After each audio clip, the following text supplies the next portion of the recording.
So hi everyone, I'm Vanessa. I'll be your host for our Unlock the Power of Automation webinar session. We have 40 minutes or 45 minutes today to cover not only the topics that we wanted to talk about, how automation works in ShipStation, but we'll have about 15 minutes at the end for Q&A. Since this is a webinar session, you won't be able to turn on your video or unmute yourself or anything. If you do have any questions, please use the Q&A window at the bottom of your screen to ask any questions that you have. We have our wonderful implementation team here. We have Shelly, who's our implementation manager, and Luis as well, who leads the implementation team. So they'll be here to answer any questions that you have during the session, but we'll still save some time at the end to answer questions live.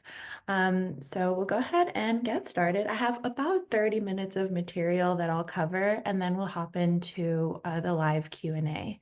So I'm Vanessa. I'm a solutions consultant here at ShipStation, and I've been running webinars for a little over 2 years now. So I'm really excited to talk about automation today. Automation in ShipStation, it ultimately helps you to reduce the manual work that you're doing on a daily basis to prepare your orders for shipping. So with ShipStation, or automation in ShipStation, we're able to perform tasks that you typically take. We can perform those tasks for you automatically the moment that your orders import into ShipStation. So by setting up automation in ShipStation, you reduce a lot of the manual work that you have to do to get your orders ready for shipping, and that'll give you time back to focus on other parts of your business and ultimately get your orders out to your customers a lot quicker. So we have a few different types of automations in ShipStation. As you learn about these features, just keep in mind what you're currently doing in your workflow to prepare your orders for shipping, and think about the ways that you can set up your account so that that happens for you automatically. The way that I like to introduce automation is that you can set up your account to where your orders are ready to be shipped the moment that they import into ShipStation, making it so that as soon as you're ready to ship the orders, all you have to do is come onto ShipStation, select those orders, and then create and print your labels. So automation is really powerful in ShipStation, and we're going to explore everything that you can do with it. So we'll talk a bit about automation, give an overview, how it runs, how they work together, and then we'll talk about each form of automation in detail. So we have three kinds of automation processes. We have product automation, service mapping, and then automation rules. So we'll talk about each individually, and then of course, open it up for our questions. And let me go ahead and I'm going to leave a message in the chat for anybody that joins later, just letting them know about our session today. Alrighty, so with automation in ShipStation, like I said, this replaces the need for you to complete a specific task in ShipStation. So automation is going to run as soon as an order imports into ShipStation. So whether that is an order coming in from your store that you have connected, or an order that is created manually, as soon as an order comes onto ShipStation, automation will run. And it's going to run in this order. So we have three forms of automation, and it's going to run on your orders in this process. So order imports into ShipStation, product automation will run first, and then service mapping, and then automation rules. Now, it's important to know the process or the order in which these automation forms apply, because while you can have each of these forms of automation run on its own, you can also have them work together. And this can make it so that, of course, you have all forms of automation applied to your orders. You have different things applying. Your orders are then ready for shipping. You can have these all work together, and occasionally it can happen that one form of automation overrides another. So it could be that something at the service mapping level overrides something at the product automation level, and so on. And this can work in your favor with careful planning. So you could have something apply at the product level that then triggers an automation rule later on as the order imports. So again, keep that in mind. All of these automation forms can work together, and you can have an order be applied, or these automation forms apply to one single order as well. So we'll talk about how these work individually and then also how they can work together. So for starters, product automation. Again, this is the first form of automation to run on your orders. So the order imports, based on the product in the order, you can set certain defaults for those products. So some options that you can set are the weight of the product. So if your product or order weight doesn't import from your store, you set the weight on the products, and then that calculates the whole order weight. You could have tags apply to your products, and then that would apply the tag to your order when it imports. The shipping service and package type, as well as customs information if you do ship internationally. For most of these forms of automation, they'll apply to any order that has that product, except for shipping service and package type. So if you do save the service and package type for each individual product, if an order imports with more than just one product, the service and package type won't apply to that order. This is because the shipping service and package type only applies to single item orders. We don't want to assume that an order with one product is going to ship the same way as an order with 10 products, right? Even if it is the same product, if the quantity is more than one, shipping service and package type won't apply to orders with more than one product. However, you can use other forms of automation to set the service and package type for your orders. And so with product automation, there's two ways that you can set this up. The difference between these two is it's either one record at a time or creating a group to apply to multiple products. So we have product defaults, which would be just one record that you set the product defaults for. A preset group, you could create a set of product defaults to then apply to multiple items. So if you have very similar items that are all going to ship the same way, you can create a preset group, and that'll prevent you from having to go into each individual record. So I'm going to go ahead and head over to my test account and show you the product automation. We'll head over to the products tab at the top of your account. So here is my products page. To mention this, you do need to have your products loaded onto ShipStation or imported from your store onto ShipStation in order for you to set up these product defaults. Products are typically imported onto this page from the orders that come in. Otherwise, you can always import your products list here under the Import Products tab right here. So to set up product defaults, I'm going to go ahead and click on this SKU. This is going to open up my product record. And here's where I can go ahead and set up the defaults for this specific product. Like I mentioned, you can add tags to your orders. So I'm going to go ahead and apply, let's say this product right here is out of stock currently. I'm going to go ahead and apply this back order stock. That way, as orders import with this product, the order is already tagged for me. You can set the shipping settings here by hitting the shipping tab at the top. Like I mentioned, if you do want to apply a service or package type for a product, Just know it will only apply to shipments containing just that one quantity of the product. So keep that in mind. But if I do happen to get a lot of one item orders, I want to go ahead and set the service and package type here for those. I could go ahead and do that. Next is the weight. So typically, your order weight will import from your store for the order, but you can always set the product weight here and dimensions. And then next we have our custom. So if you ship internationally, you can save yourself time by having to fill in the customs declarations on the order by just filling it out here for your items. And then that's already filled for you whenever your orders import. So just remember here, product automation, there's a lot that you can save here. The only feature to keep in mind is this service and package type that will only apply to single item orders. Alrighty, so that's product automation. I can go ahead and click save here. It's going to save all of the settings that I have.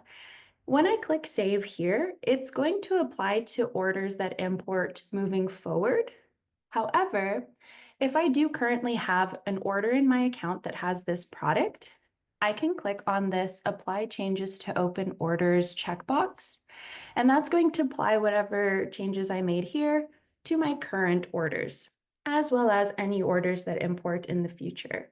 So I'm going to go ahead and do that because I do have some orders with this product, so I'll click Save. Alrighty, now that product has a tag. If I head over to my orders grid, I just want to go ahead and see if any of these have been tagged here. Scroll down a bit, and here I'm able to quickly see from my tags column, this order has a back order product, so does this one. I can go ahead and decide whether I want to move it to an on hold status or something like that. So that's product automation. I mentioned preset groups. It's going to be here on this products page as well. So as you can see here, I sell a lot of chips in my business, right? So I don't want to go into each individual record and set up the product defaults for each one. I'm going to just go ahead and create that preset group. So the preset group is going to be if you have a lot of similar products that all have the same, shipping settings, weight, customs, all of that. You create your preset group. It's going to have the same details that you saw on the product record. So you can set all of these settings up. You give the preset group a name. And then to apply it to your products, you would head over here, select all the products that that group applies to, click the Add Preset Group drop-down menu, and then select that preset group that it applies to. That would again apply all of your default settings to all of these products, saving you some time having to go one by one. Also here, you could make any changes if you need to. I tagged this product, but let's say these Cheetos are back in stock now. I want to go ahead and remove this back order tag so it doesn't apply to my future orders. I'll select that record, click the tag drop down, and uncheck that back order tag. Now, anytime these Cheetos are ordered, it won't be tagged. Other product automations can apply. If you don't currently use order tags, I'm going to go ahead and drop a help article in the chat so you guys can learn a little bit more about that. We won't touch on that today, but order tags are a really great way to, like you saw, highlight orders that have maybe specific details or items. You can create as many tags as you need that work for your business. Alrighty, so that's product automations. If you have any questions, please drop them in the Q&A. We'll head over to our service mapping automation form. So this is the next form of automation to apply to your orders. What service mapping is it's going to tell ShipStation which service to use or which service to apply to your orders based on what the customer chose at checkout. So on your website, you guys probably have different kinds of shipping options on your checkout page. Those are going to import into ShipStation as the requested service value. So here you can see it under the requested field. It's showing the shipping option that I have on my store. You can map this or link it to a service in ShipStation, and that will make it so that anytime my customer selects free as the shipping option at checkout, the system will automatically apply a specific service. This feature is going to be store specific. So if you do sell on multiple stores, just be sure to set it up for each store and each shipping option that you have on your checkout page. But the process to do this is really easy. I'm going to head back to my ShipStation account, head over to the orders page, and I'm going to open up an order here. I have my columns here set up for me, in this way. If you don't see the requested service column on your account, it might be on the far right-hand side of your grid, or you can always add columns here by clicking on the columns icon at the top right of your account. And then you can enable and disable any columns that you want to add or remove from your grid. So this is one way that you can kind of organize your account. And then since we're on the topic of columns, you can always move around columns here by holding on the column header and then dragging it to wherever you want it to live. Just one extra way to organize your account. But we'll go ahead and set up the service mapping for these. So here's my requested service. I'm going to open up the order by clicking on the order number link. This opens up the order details page. And here under the requested field, I see next day. So this is the shipping option that my customer chose at checkout. To map it to a service, I click this unmapped link here, and it's going to open up that requested service window. So here is where I can go ahead and choose the service that I want for the system to select for me anytime a customer chooses next day. So I'm going to go ahead and choose my service. I'm going to select Priority Mail Express, choose the package type here. I'm just going to choose the carrier's general package option. And then once I click Save Mapping, the system will apply that service mapping here, select a package. There we go. Just needed to update a little bit.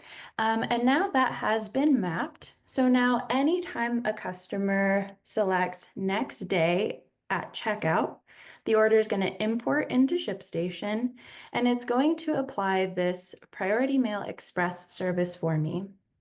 So pretty much, as you can see here, my order is basically ready to print. I could go ahead and click Create and Print Label. And that's just one example of how fast you can automate your shipping process. I think my next order is also a next day service. And it's not updating for me, but there's a button that you can click to apply changes to current orders. I'll show you that here in a moment. But yeah, so that's service mapping. Again, this is going to be the second form of automation to apply to your orders. So the order imports, it's first going to be hit by product automation and then service mapping. So like I mentioned, you can have automation forms or automation processes override something that occurred on a previous automation process. So for instance, say this product was that popcorn, right, that I had. And say I had I think I set it to UPS standard for that product. If this order had imported with that popcorn, the system would have first applied UPS standard to the order, but then because service mapping applies next, it's going to read this next day service and then apply the shipping service that I chose here, which is that Priority Express. So that's great because had the system applied UPS standard only, the customer would have probably been upset because it didn't arrive next day, right? So keep that in mind as you are creating your automation forms using everything that you learn here today. Keep in mind how they all interact with each other and what you can do to ensure that your orders are shipped out properly. Alrighty, we'll talk about the last form of automation now, and that is automation rules. And so automation rules are really powerful within ShipStation because they can do a lot of things, and they can apply to a big variety of orders too. Automation rules, they are going to apply last to your orders, so it can override a lot of things.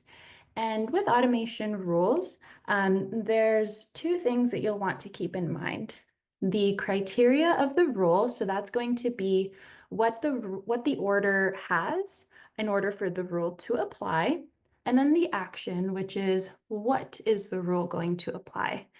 So you have criteria, what does the order contain, and then the action, what is going to occur. You can think of automation rules like an if-then statement. So if an order has X, then do Y. And like I said, there's a variety of actions and criteria that you can set up in automation rules. And you can also combine both of them. You can combine criteria to get very specific with the kinds of orders you want a rule to apply to. And you can also combine actions so that a rule can do multiple things for you and you don't have to worry about doing those manually. So I'm going to go ahead and create two automation rules for you. We'll head over to the settings page. So that's this gear icon at the top right. You can click on this Add Automation Rules button. This kind of like hyperlinks directly to the page we're going to go to, or head over to Automation here on the left-hand side, and then Automation Rules. And then from here, we'll go ahead and create a rule by clicking on this button here. So we'll click Create a Rule. And the rule that I want to go ahead and create, you guys saw that I added the back order tag to my product, right?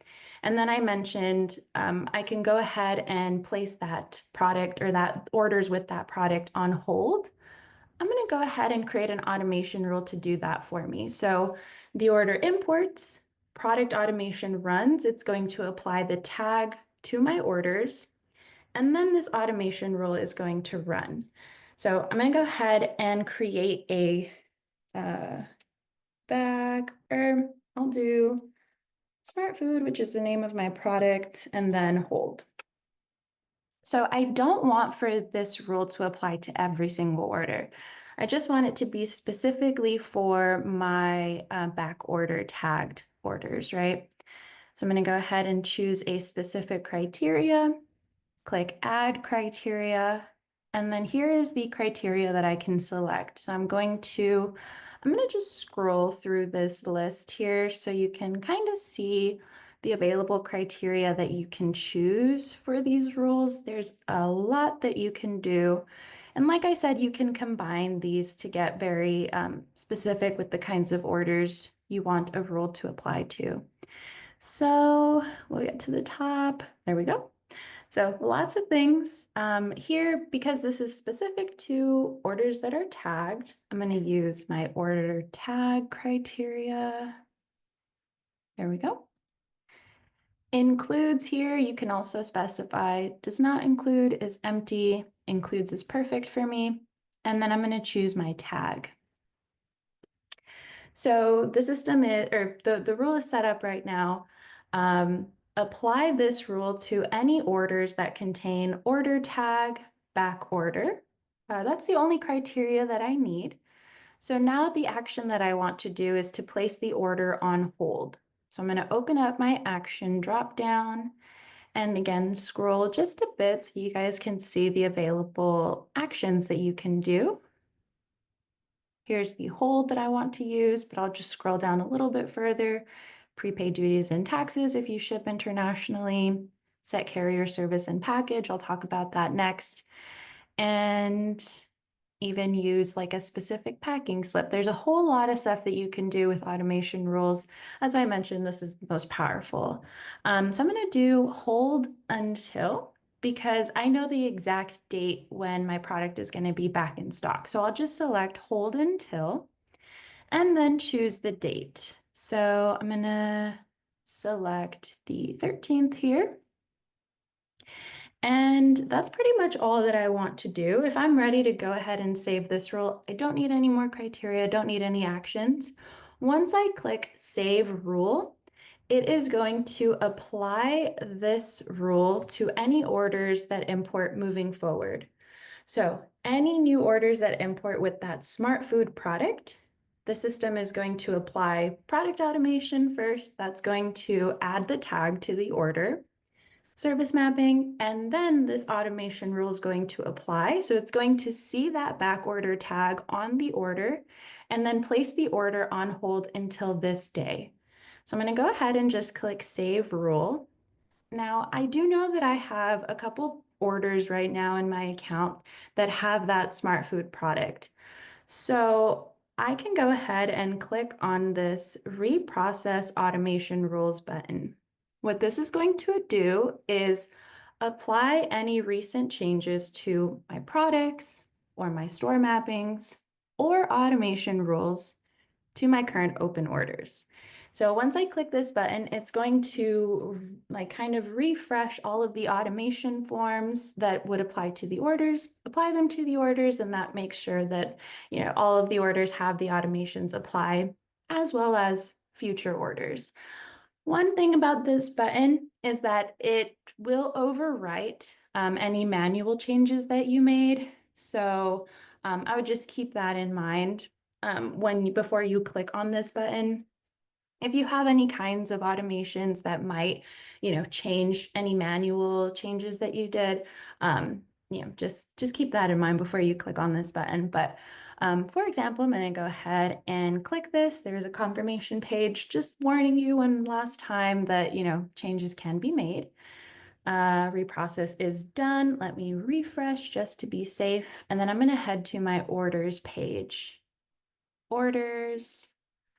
And I know I had some of those smart food products here, and I don't see them here now. So all of those products all of those orders have now been moved over to the on hold status. There they are.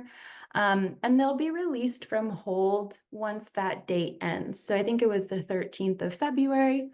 Once that date comes, these orders will automatically be moved over to the awaiting shipment page. If my product comes sooner, I can select the orders and then just remove them from hold so I can create the labels for them. One thing with this automation rule in particular, because it has that date, so I'm going to head back to my automation rules page, open up this order and edit it. So because it has this specific date, once this date passes, this automation rule won't apply anymore. So keep that in mind if you do have any automation rules that are specific, or like I mentioned earlier, removing that tag. You can always delete rules that you no longer need, just to keep your list clear. So that is my back order rule. I know we're almost at my 30-minute mark. I do have one last rule that I wanted to talk about, and I don't see any questions just yet in the chat. So I'm going to go ahead and do that last example here, but I'm going to leave a help article for additional automation rules that you can create on your account. So you guys have that link available to you. But alrighty, the last automation rule that I wanted to cover is a popular rule that we have for a specific service on low weight shipments. So we typically recommend this rule to be created for our merchants that sell like lightweight shipments or lightweight items. And it is to use USPS Ground Advantage for those orders or those shipments. This is because USPS Ground Advantage tends to be the lowest cost service for those lightweight orders or shipments. So I'll go ahead and walk through creating that rule, and you can take that rule and apply it to other orders. The concept of the rule is just applying a specific service to certain kinds of orders, but you can use this for like UPS Ground or any kind of service that you'd like. So I'll go ahead and click create a rule here. The rule name that I'm going to set is USPS Ground Advantage. I don't want for this rule to apply to every single order, only my lightweight orders. So I'm going to use the specific criteria option again, add criteria. Now I'm looking for order weight. So I'm going to go ahead and select that. Equals here in this center column, I'm going to specify is less than or equal to, and then enter 16 ounces.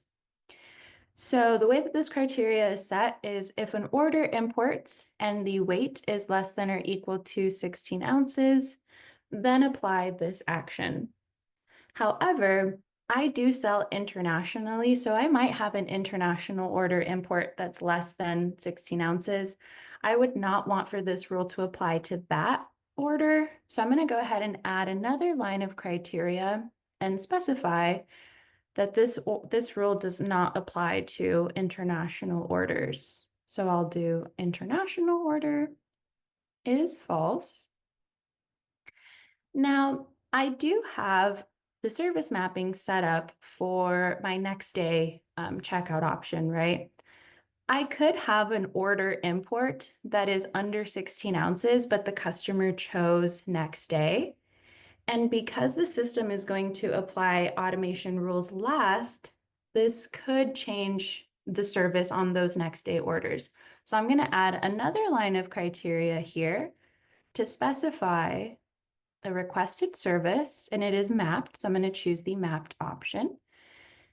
I'm going to select does not include, and that service that I chose, Priority Mail Express. So as long as the order imports with the order weight less than or equal to 16 ounces, it is not an international order, and the service is not mapped to Priority Mail Express, then apply this action.